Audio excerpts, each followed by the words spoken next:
সামনে অনেক চ্যালেঞ্জ দেখছেন বিএনপির চেয়ারম্যান তারেক রহমান, যে কারণে সকল মতপার্থক্যের ঊর্ধ্বে উঠে গণতান্ত্রিক প্রক্রিয়া অব্যাহত রাখার আহ্বান জানিয়েছেন তিনি।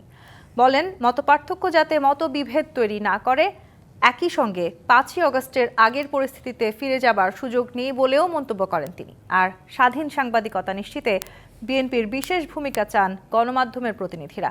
রাজধানীতে মতবিনিময় সভায় উঠে আসে এসব বক্তব্য। রাজধানীর একটি হোটেলে গণমাধ্যমের প্রতিনিধিদের সঙ্গে মতবিনিময় সভার আয়োজন করে বিএনপি। সভা শুরুর আগেই উপস্থিত সবার সঙ্গে কুশল বিনিময় করেন দলের চেয়ারম্যান তারেক রহমান। আমরা আজকে স্মরণ করব আমাদের সেই সব বীর শহীদদের। শুভেচ্ছা বক্তব্যে তারেক রহমানের স্বদেশ প্রত্যাবর্তনে মানুষের মাঝে আশা জেগেছে বলে মন্তব্য করেন দলের মহাসচিব। সমগ্র দেশের মানুষ এক বুক ভরা প্রত্যাশা নিয়ে তার দিকে তাকিয়ে আছে। গোটা জাতি আজকে অনেক বেশি আশান্বিত হয়েছে।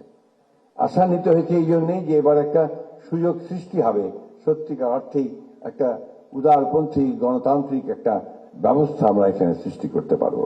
5ই আগস্টের পরে সাংবাদিকতায় স্বাধীনতা আসলেও নিয়ন্ত্রণ থেকে মুক্ত হওয়া যায়নি বলে উদ্বেগ প্রকাশ করেন গণমাধ্যমের প্রতিনিধিরা। আমরা গণতন্ত্র চাই, স্বাধীন সাংবাদিকতা চাই এবং সুশাসন চাই। So we have to address ইট। এবং এই সমস্ত ব্যাপারে আমরা স্বাধীন সাংবাদিকতা এবং আমি নিজে ডেইলি স্টার আপনাকে সর্বরকম সহযোগিতা করব। 5ই আগস্টের পর অনেকটাই স্বাধীন, অনেকটাই নিয়ন্ত্রিত এই কারণে বলছি, মব ভায়োলেন্সের কারণে আমরা অনেকটাই সাহসী হতে পারছি না। জবাবদিহিমূলক সাংবাদিকতা প্রতিষ্ঠায় আগামীতে বিএনপির বিশেষ ভূমিকা থাকবে বলে প্রত্যাশা করেন গণমাধ্যম ব্যক্তিত্বরা। নতুন এবং ফিরে আসা গ্রাহকদের জন্য নগদে চলছে ক্যাশব্যাক সহ প্রতিদিন হাজারো উপহার জেতার সুযোগ। হবে আশা আর ফেরা, সারপ্রাইজ সেরা।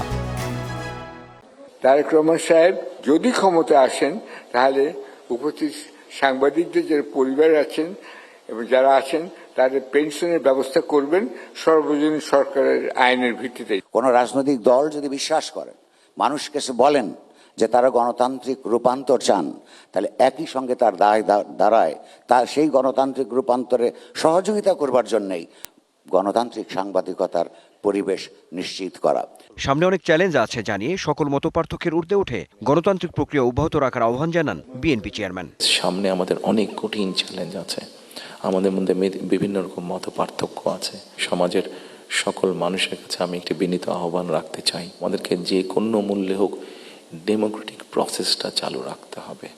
হিংসা, প্রতিশোধ, প্রতিহিংসা একটি মানুষ, একটি দল বা যেভাবেই আমরা বিবেচনা করি তার পরিণতি কি হতে পারে আমরা দেখেছি 5ই আগস্ট।